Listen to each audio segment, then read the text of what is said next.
You know, I had a lovely meditation today. I wonder what happened to meditation in the script. It kind of got deleted from the script. We can do it now. We can do it now. So that's what we're going to, Robin, you read my mind like my good friend you are. Easy read. Hey. So we're going to do a meditation, and Tim's going to give me a little bit of backup here. And I'm going to share with you, so I'm going to ask everybody to relax and close your eyes, but I'm going to share with you one Ojibwe's meditations. And his name is Richard Wagamisi. And I hope I'm not killing his name. This is a meditation for an Ojibwe man. So relax and let the day go. Sometimes Creator blinks. Sometimes she's not looking at me.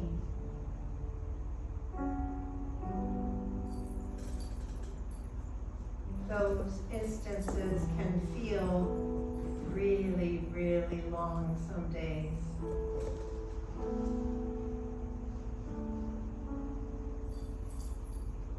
But what's going on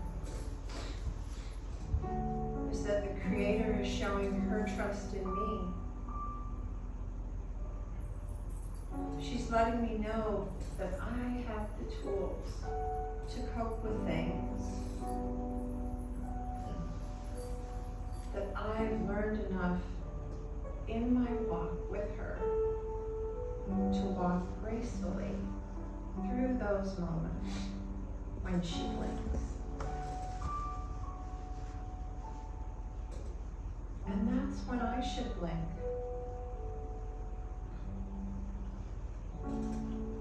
That's when I should blink too.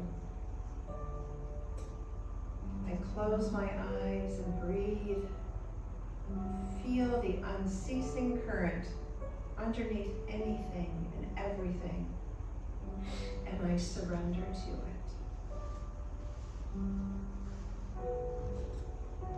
Then open my eyes again to possibility and walk.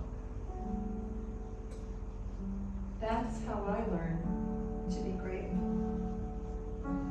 and graceful, full of grace in the blink of an eye. So let's take that to silence for a moment.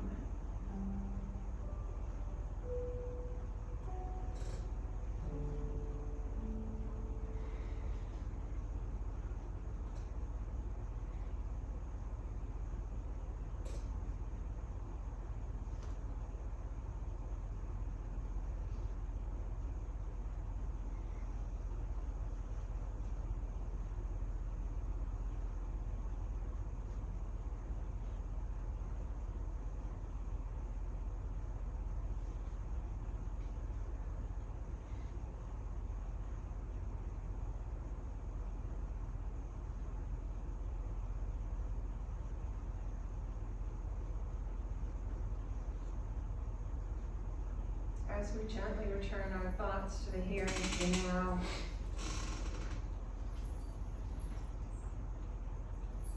we walk in grace together. And so it is.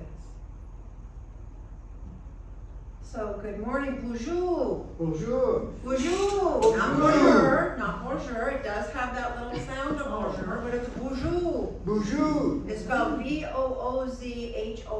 Bonjour. Bonjour. And that's an Ojibwe greeting that expresses our commonality and our shared stories. Hello, Anine. Anine means I see your light. And my name's Reverend Karol, and I'm the minister here at Unity of the West Side, and I do see your light. I see all the light that comes from this ministry. Last week I talked about my tribe, the Sault Ste. Marie tribe of Chippewa Indians, and I talked about how my grandfather and his cousins were ashamed to be Native American. Some were sent off to Indian schools in Mount Pleasant, over 200 miles away from their homes and their families. And if you've never heard of the Indian schools, you might want to look them up and educate yourself. It was our government's attempt to obliterate a culture that was here long before George Washington or Alexander Hamilton. Religious churches and religious people played a vital part in the genocide that we as a people faced. Well, I'm here to tell you we survived. Perhaps we even flourished. And as our culture is making a comeback, I am so honored to share these teachings with you today as we take a deeper dive into the seven grandfathers' teachings. You know, I love unity so much as a form of spirituality because it teaches us not to follow doctrine. We are not taught that those that are not like us are going to hell. We are not taught to twist scripture, to shut out or demean anyone. Unity teaching is really simple. Go find your truth and then live that truth of who you be, who you are in the world. Today, I'm very honored to share some of my ancestral truths, which just so happen to align with unity principles. So the seven grandfathers' teachings are honesty, humility, wisdom, love, respect, bravery, and truth. And there, over in the corner, you see Ellen Lesage Sebastian and John Sebastian, and that was about 1900. And those were my relatives from Sault Ste. Marie, tribe of Chippewa Indians. That's where my Indian lineage comes from.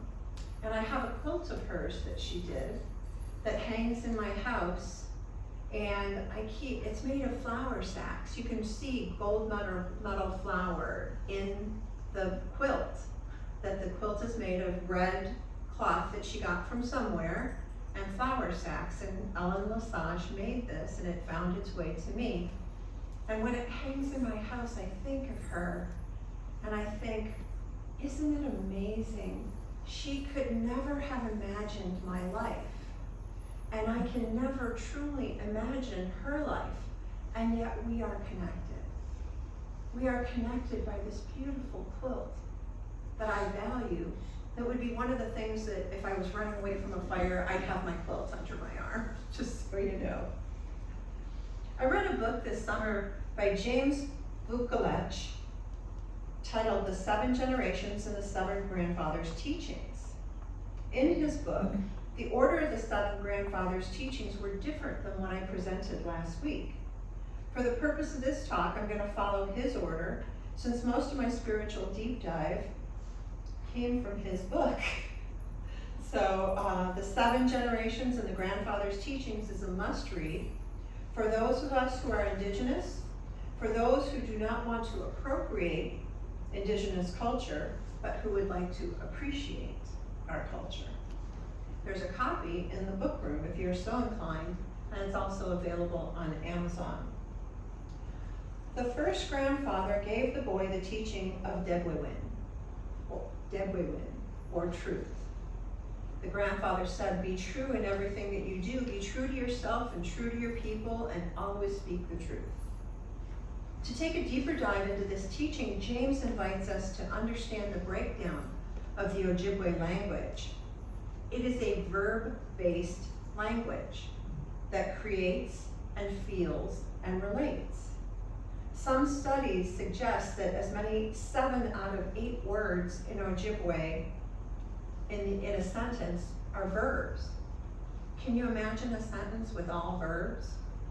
He walked, run, went, goes, all of it verbs. So some studies suggest that as many as 7 or 8 words out of the Ojibwe language are verbs. So stop and take that in for a minute. The first part of the word is day, is to speak. And way is the heart. So it literally means to speak from the heart. In unity, as in Ojibwe, when we talk about truth, we mean eternal truth. That is neither an end nor a beginning. It has always been this way. The spiritual definition of this word could mean I cannot define eternal. How do we get our words? We get our words from the sound of our thoughts, which have a beginning and an end. So these are the wrong tools to use to describe speaking from truth. Truth is something that must be experienced. In Ojibwe culture, a young boy goes on a vision quest. This ceremony is thousands of years old. One day a boy wakes up in his lodge and his father is holding 2 bark dishes. In one dish, food, berries, venison, wild rice, and corn. The other dish is charcoal. The boy is presented a choice. If he wished to have a spiritual experience, he had to choose it on his own. No one could make him do it, and no one could have the experience for him. The charcoal is used to blacken the child's face. For the next 4 days and 3 nights, this child goes without food or water in isolation on a mountain. If any of the villagers had seen this child with the charcoal on his face, they would have left him alone rather than offer him a traditional Ojibwe hospitality of food and tea and conversation. They would leave him alone, knowing that he was seeking out a vision to guide his life. As the sun went down, the child got cold and he got hungry and he probably got lonely. And he was probably thinking, what the heck are my parents doing leaving me here? His next question might be, if I were to get food right now, where would I get it from? Where would I get water? How will I get clothing? Where could I get shelter or a fire? Facing these questions, he learns an important lesson in real time.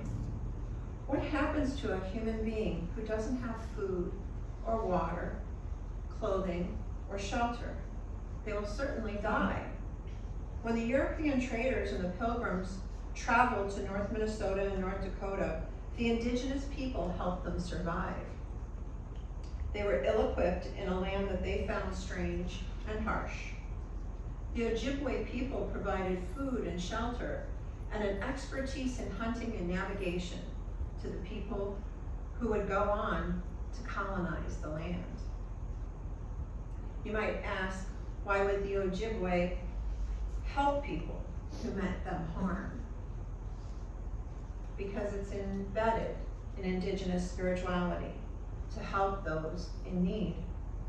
For the rest of the child's life after his vision quest, after experiencing hunger, cold, and isolation, he would have real empathy for anyone who seeks access to those basic human needs. He would be able to say truthfully, I too have faced hunger, cold, thirst, and loneliness. And if I can, I will help you alleviate those. The second grandfather offered dividend is when, or humility. A deeper dive into this teaching comes when we understand the word as I think lowly of myself. The child on the vision quest understands where the food comes from, where the water and the clothing and the medicine and the shelter all come from. It all comes from Aki, the earth. In English, I think lowly of myself sounds like a bad thing. In Ojibwe, it's a realization of a human's place in the world. Because our food, our clothing, our shelter comes from Aki, the earth. Aki offers medicine from the four-legged, the winged, the swimmers, and the plants that grow. Medicines that come from the earth heal us when we're sick. Trees give us fire and bark gives us lodging, and leaves give us the oxygen that we breathe. During the vision quest, the boy understands his relationship with the land and all of its inhabitants. He can now refer to all the animals, the fish, the birds, the plants, and the water as relatives. Their relationship is not solely based on a genetic link or a connection. They are relatives through their relationship. During and after the vision quest, the boy begins a prayer with, I am humble. I think lowly of myself. I do not exalt myself above the relatives. The very name for the Ojibwe people is Anishinaabe. Anishna is for nothing. Abe means a person. Anishinaabe means the one who is nothing without their relatives, or one who is humble before the Creator. The third grandfather offered the gift of Benaden Demoen, or respect. During the vision quest, the boy realized that the deer, the moose, the elk, the caribou have to die in order for him to have leather or food. The beaver, the otter, the muskrat must be trapped in order to have fur. It is the care of these animals that keeps the boy warm during many winter moons. And when the boy realizes the fish he catches in the nets give him sustenance, the plants he harvests are no longer able to grow, he develops respect for those relations, and he goes easy on them. There's something to be said for Indigenous people. We take only what we need. The moment we realize other beings have given their lives so that we can survive, we take only what we need for food or clothing, lodging, and medicine, and we leave the rest behind. This is how we go easy on our relatives. And the animals go easy on us. They give us meat to eat, they give us hides for clothes, they give us bones for which we made tools. In this reciprocal relationships, the animals looked at the Ojibwe and said, if we don't feed and clothe and shelter our younger siblings, they will surely die. We go easy on the human beings. From Anishinaabe perspectives, it is not the hunter who goes out and gets animals. It is the animals who step in front of the hunter's gun or the bow and arrow. It is the fish who swim into the net, the fur-bearing mammal who walks into the trap. They do it to take care of us. They go easy on us.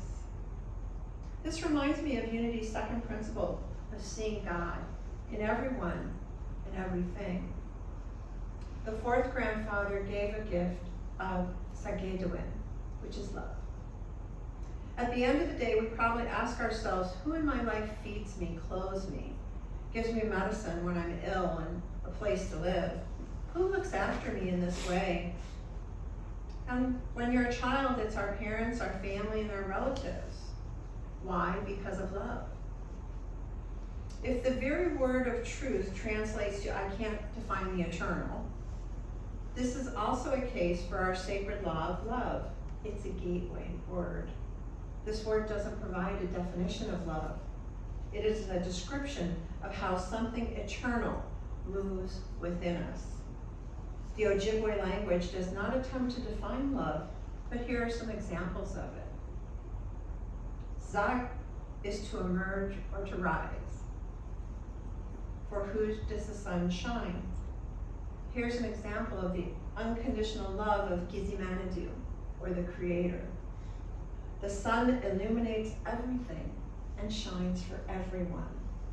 In the Ojibwe language, there's not just one way to say I love you, to have compassion for, to love unconditionally, to bless someone. The word may be one of the most important concepts in Ojibwe spirituality, perhaps even one of the most important words in our language. The fifth grandfather gave the young boy the gift of Akwo Dewen, or bravery. This is the courage to do things even in the most difficult times. And it reminds me of Unity's third principle of how we co-create our lives with God, with Universal Spirit, with Gizimanadu to the Ojibwe, whatever word you use for God. During the second half of the 19th century, somewhere in a Dakota village, the village was attacked by the Long Knives. This was a name referring to the bayonets of the American soldiers and their rifles. The soldiers were not there to take prisoners. They were there to destroy the village. They killed everyone that they found during the attack. There was a Dakota woman named Tail Feather Woman, and she hid for her life underwater in a nearby pond, breathing through a hollow reed for 3 days. While she hid, she had a vision. The Great Spirit spoke to her and said how disappointed he was in how things were going with the human beings at the time. At the time, there was a great deal of warfare going on. The Dakota were not just engaged in a war with the Americans, they had also been warring with the Anishinaabe for 200 winters. There was never peace. The Spirit told her to make a drum. If the Dakota presented the drum to the Ojibwe, it would bring peace in both nations. She escaped with her life and fled to the nearest Dakota village. Tail Feather Woman related her vision to the holy men there, and they began at once to create the drum. When they finished, they got the necessary things. They got the eagle feathers and the sacred pipes and the songs that accompany the drum. They brought the drum to the Ojibwe in Minnesota. The exchange of the drum formed a treaty between the Dakota and the Anishinaabe. Finally, these two nations who had warred for centuries sat down together and sounded the drum. The sound of the drum represented both of their hearts beating together as one. That's what you see in our powwows. When they sang, the voices sounded as one. When the smoke rose from the kanupa, the pipe, it rose as one prayer in the Spirit. They would not pass war down to the next generation the way it had been passed down to them. They would break the cycle of conflict. This exemplifies what bravery means. The sixth grandfather gave the boy wikwadiswen, which is honesty. Remember that our first sacred law, Debwe-win, truth, and honesty are somehow synonymous. To tell the truth means to be honest.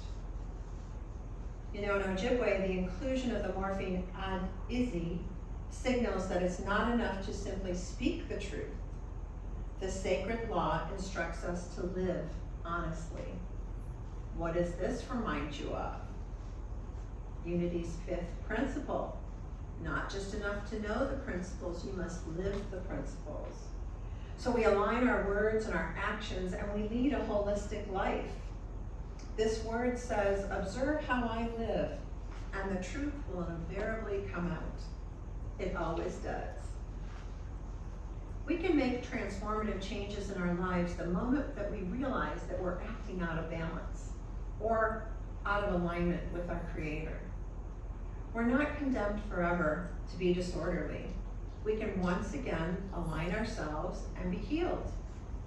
A person with peace and balance and order in their life will act with honor, virtue, and righteousness. It will be a natural reflection of their life. The seventh grandfather gave the boy the gift of Nabukawin, which is wisdom. And the boy learned to use that wisdom for his people. Wisdom is one of Unity's 12 powers, and it's our ability to discern, not just discern, but apply what we learn. So when we learn something, we can't just learn it, we have to apply it.